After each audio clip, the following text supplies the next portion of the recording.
என்னைக்கு இயேசுவை நான் சுமக்கணும்னு ஆசைப்பட்டு நீங்கள் தீவிரப்பட ஆரம்பிக்கிறீங்களோ அன்றைக்கே உங்கள் மேலே இருக்கிற மற்ற சுமையெல்லாம் நீங்கி போயிடுங்க.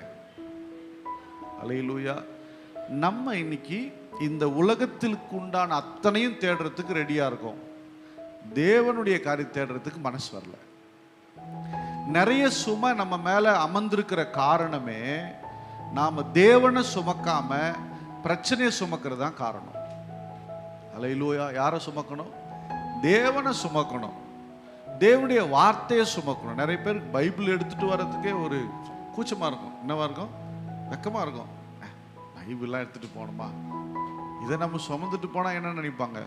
நீ வேதத்தை சுமக்கிறதுக்கு வெக்கப்பட்டீங்கன்னா கர்த்தர் உன்னை குறித்து வெட்கப்படுவார். இன்னைக்காவது பைபிள் எடுத்துட்டு போறது ஒரு ப்ராப்ளம் கிடையாது.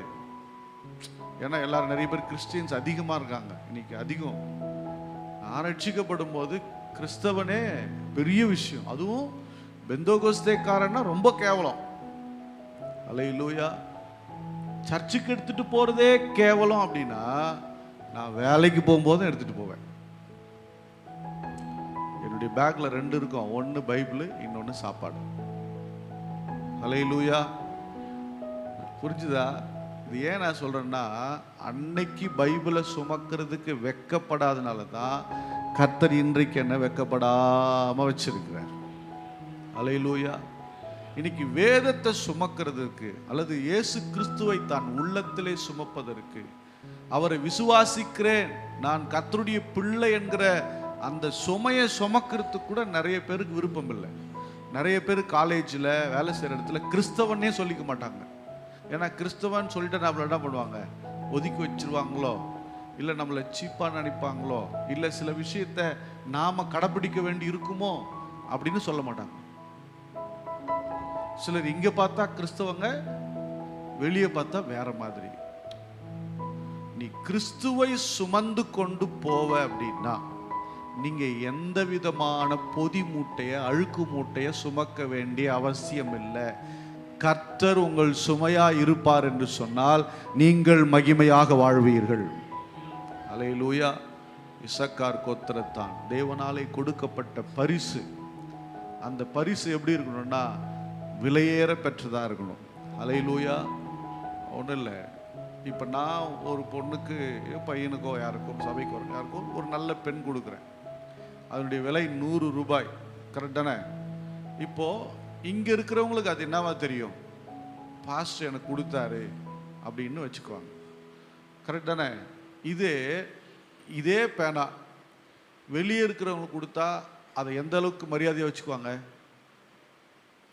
பெருசாக எடுத்துக்க மாட்டாங்க. அதே பேனாவை சிஎம் கொடுத்தா என்ன பண்ணுவாங்க?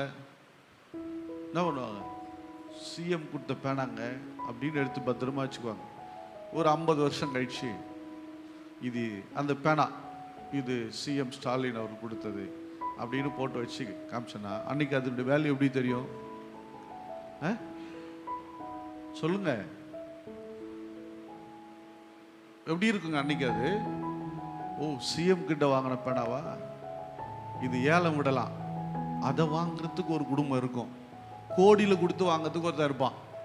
அல்லேலூயா. அப்போ நானும் அதே பேனை தானே கொடுத்தேன். கரெக்ட் தானே? நான் கொடுத்த பரிசு அது. முக்கியமாக விசுவாசியில் ஒன்று வச்சுருக்கோம்.